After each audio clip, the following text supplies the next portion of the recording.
Hi everybody, Jayson Hardie, Homestead Financial. We're here with Nicole Davis with Reliance Financial Services, part 2 of our 3-part series on managing the 3 C's of your mortgage through a divorce. So we already covered the preparation phase. Correct.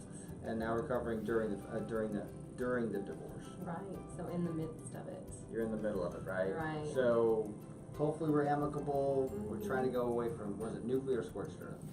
Scorched earth. Same, We get the idea, yeah. right? Yeah. Completely litigious situation. Let's hope it's not that way, but sometimes it just turns out that way. So we're trying to cover the 3 C's, which is credit, capacity, and collateral. So we want to be able to maintain this, to be able to maintain everyone's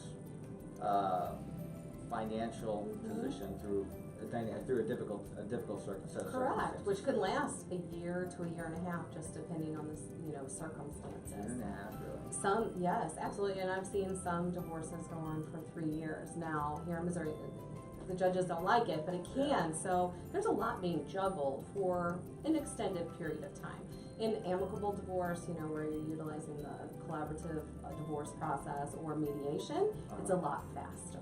Got it. Okay, so someone's still, now they're in the middle of a divorce, now they've come to you, they prepared well, now they filed, hopefully, so now they've gotten the proper guidance from you, and now they're in the middle of the divorce. So what are the things that we want to be able to focus on in those regards to make sure that we can keep this process as smooth as possible? Right, so one of the things throughout the divorce is while some things can change upon agreement between the 2 parties, so such as transferring certain accounts or really following through with some of the agreements that they've made thus far, the majority of the time they're just trying to maintain the status quo. And in doing so, couples often have joint expenses that they're both making payments on. The best situation is that they still have a joint account that a lot of times I hear the house account or the joint bills account, where they're each contributing to that account, or one or both are contributing to that account, and they're making the payments, they're mutually obligated payments out of that account. That's the best situation, especially as we talked about before, setting up any automatic payments that one could set up so that hopefully they avoid any late payments, any hits to their credit, just as an accident, it can happen. But we don't want that to happen. We want things to go as smooth as possible and for everyone's credit to be really well established and maintained. Right, in a high-stress situation, it can be very, very easy with a credit card that you may not be on your radar. Correct. And then in our world, having a late payment impacts someone's credit score really kind of throws things off the rails. Right. Because it affects pricing, it affects availability, it affects approvability if all of a sudden there's a current late in the middle of a transaction. Even if it's explainable, even if there's a reason for it and it hasn't happened before, it can ding somebody's credit. Right, yeah, it goes in certain buckets. By points, your credit score takes a tumble, then we've got, it's not a deal killer, but it's certainly all of a sudden we gotta scramble here. So we talked about in the preparation phase, we wanted to pull credit. And on our side, we want to try and pull credit again. Is that something that you often see? I do, depending on the length of the, from the preparation phase to where you're at in the divorce process. If we're looking at a timeline of a year, right, and you're getting towards the end of finalizing the financial agreements, it is a good idea before everything is written up in the legal documents and then submitted before the judge for his or her signature to just one last time pull your credit, understand and make sure that there's nothing new on your credit report. Also, sometimes when you say nothing new, right. Let me stop you right there, because I know that we've had this before. That well, no, I didn't open that account. I had no knowledge of that account. Huh. Yeah. Okay. You don't want to go to that nuclear option, but again, sometimes accounts will get opened. Correct. It happens to be joint. You just want to make sure that there's not a new account that went. I had no idea what that was. Correct. Right, that's what we're trying to be able to Mhm. avoid. And if there are new accounts, they just need to be specified and identified, and everybody needs to be completely aware of all things related to finances, so that they know that they're making, agreements based on full transparency, all the information. And if somebody's opened up a new account, because sometimes couples will close a joint account or move it to one person's name. If they can't move it to one person's name, or if they have to close it, then each person may need to open up their own new credit card account or own new bank account and those sort of things. Those need to be identified and understood before the divorce is final. On closing out credit card accounts, we have to be careful about that, because sometimes if it's very, very score reliant and the score can't burden that, Correct. sometimes closing out a credit card can have an impact on your score. So we do want to talk first if we're going to transfer balances at some point, but still keep the account open. Correct.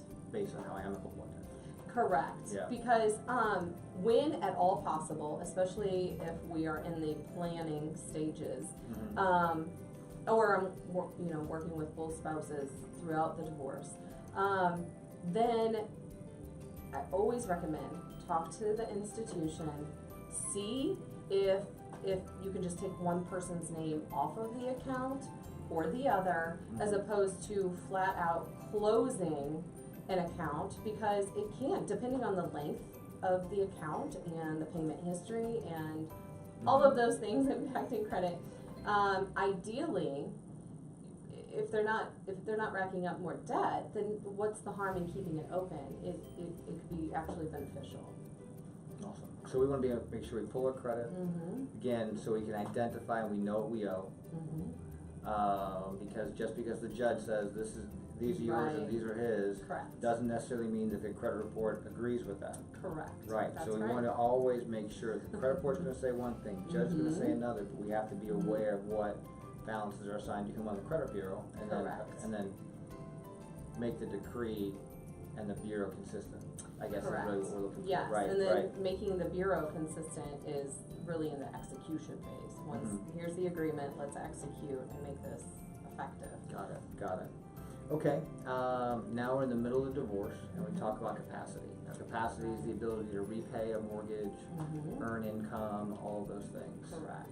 Yes. So again, we talked in the planning phase, alimony is not really something that's going to help us to be able to qualify for a mortgage, Right. right? How often do you see alimony anyway? Quite frequently, but it's changing a bit. It's changing a bit for a couple of reasons. One is there was a major tax change that takes effect in 2019. Okay, what is that?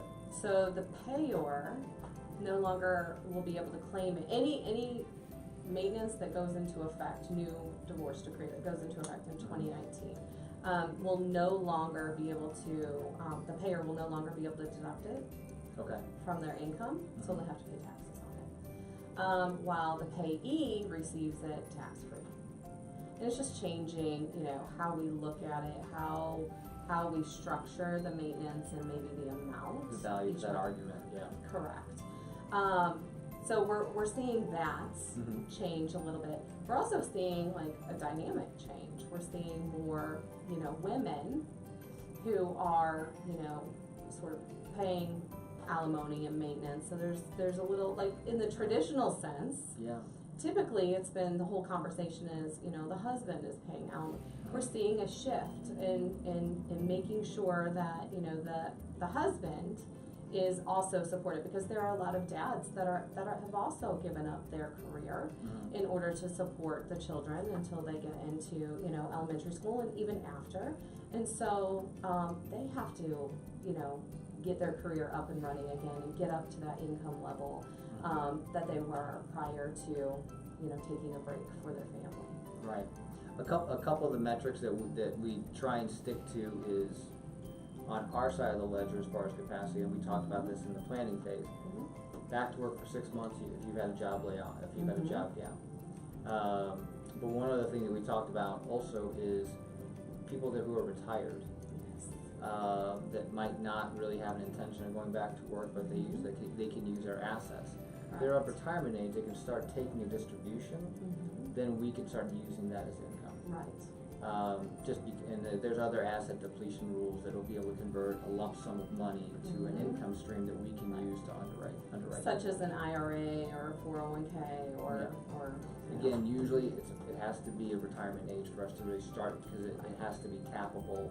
Correct. As from an an age perspective. Correct.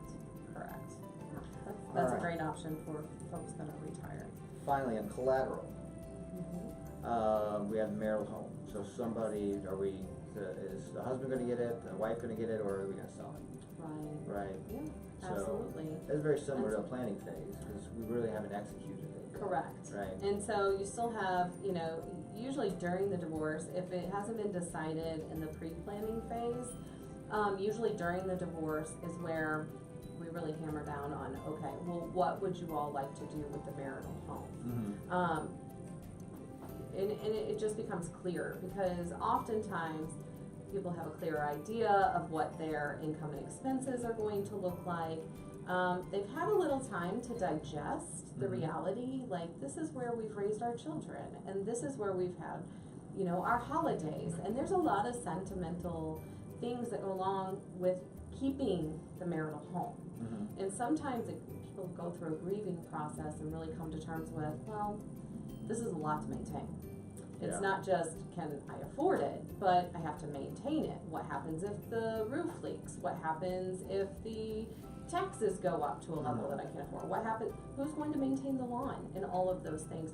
So in the divorce stage, if it hasn't already been decided what is going to happen with the marital home, it happens during that stage, because then it will need to be written up in the legal document of what the agreement is. Okay. I do know one particular. This is another one, you always remember the ones that really wind up becoming troublesome. Is that make sure that the conveyance is managed. If people are getting divorced and it's extremely contentious, and this person, they're never going to speak to each other again. We have to make sure that conveyance is managed, because when that person leaves, they're never going to speak to each other again. And if he's still on title, functionally on title, and we don't have a document, that means someone's going to have to make a real awkward phone call 5, 10, 15 years from now to go, hi, do you remember being married to so-and-so? Well, we need you to sign to get off title to this property. And then what happens, yes, there's an order here, right? The divorce decree says what the agreement was, but at that point, if it's that contentious and still that contentious, somebody could really raise a stink and say, well, my name's on it, what is the value? I want part of the value. Whether or not they have that as a viable claim or not, one has to fight against it, right? Nobody wants to be in that situation. My signature is now worth this, and this number has got a comment in it. So we've seen that one before. We want to make sure we address conveyance here. So all right, so that's it. The 3 C's on that during divorce. Correct. Next up, after divorce.